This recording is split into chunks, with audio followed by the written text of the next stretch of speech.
Have you ever felt like no matter how much you try to meditate, you are not quite sure if you are doing it right?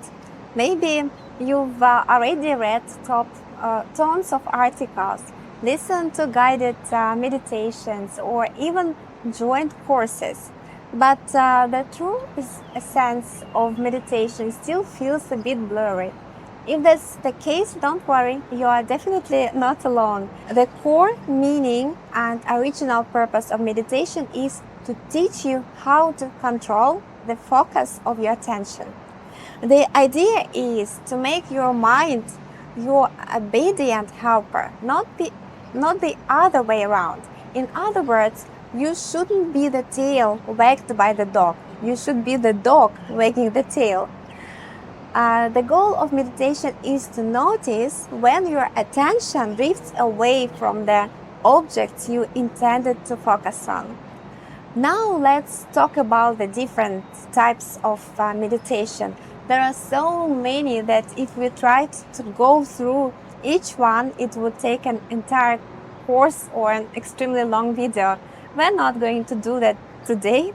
I'm only going to tell you about the practices I've personally tried, the ones I found useful and interesting, and that genuinely helped me. So let's start with the practices related to breathing.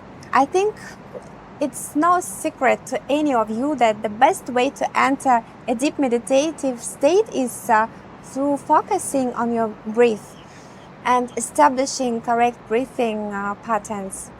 Why does this work? Breathing changes the state of your brain. That's a scientifically proven fact. Both the intensity of your breath and the way that intensity shifts can dramatically influence the mode your brain is operating in. For example, the simplest technique recommended by almost every psychiatrist and psychologist during a panic attack is to breathe into a paper bag. Why? Because doing this increases the amount of CO2 in your system. Your blood chemistry starts to shift. As a result, your hormonal system changes state and your brain enters a different mode. And the panic attack starts to subside. Also, when you experience stress, your breathing usually becomes fast and shallow. If you check your pulse at that moment, it will be much higher than your normal resting state. To quickly get out of stress, you simply need to slow and extend your breathing. Take longer inhales and longer exhales. Ideally, you would do about 4 full breath cycles per minute. And this significantly calms your nervous system. That's exactly why meditation is often built around breathing.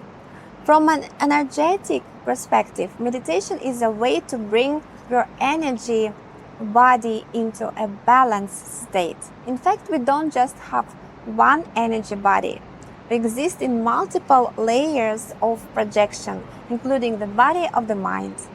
For all these layers to interact properly with each other, you need to stay in balance. So what does meditation do? Meditation helps you gather yourself into one whole being.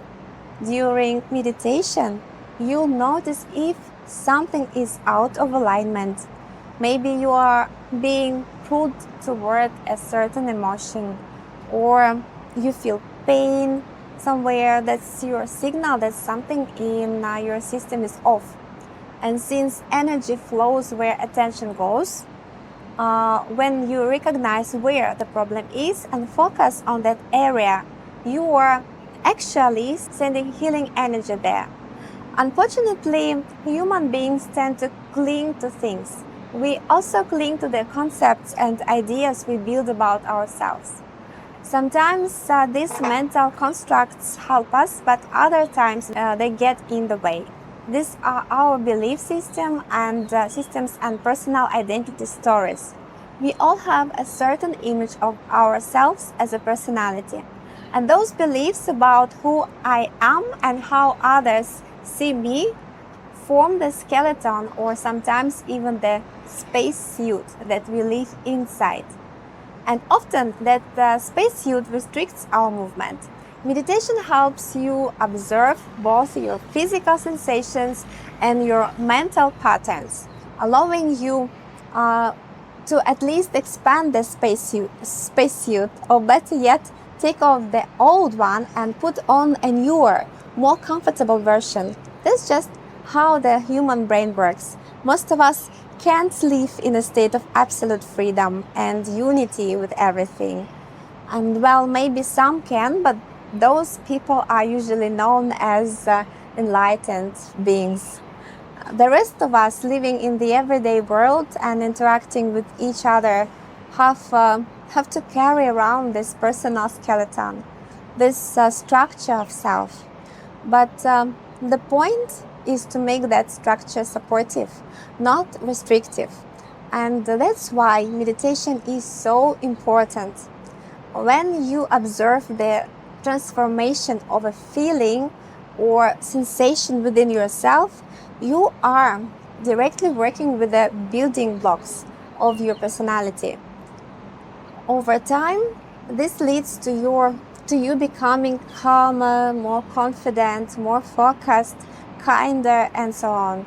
Your usual behavioral patterns start to shift because you've added the element of awareness. And awareness always grows from observation. One day, you'll find yourself in a situation where you are experiencing an intense emotion, but instead of reacting automatically, you'll pause.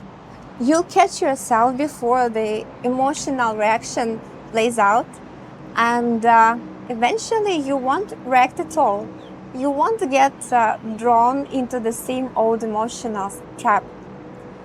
If someone comes at you with a twisted face trying to drag you into a storm of negativity, you'll simply step aside and let that freight train pass by. That's how it works. I hope this information was helpful to you. If it was, give this video a like, click the bell so you don't miss new content, and subscribe to my channel. See you next time.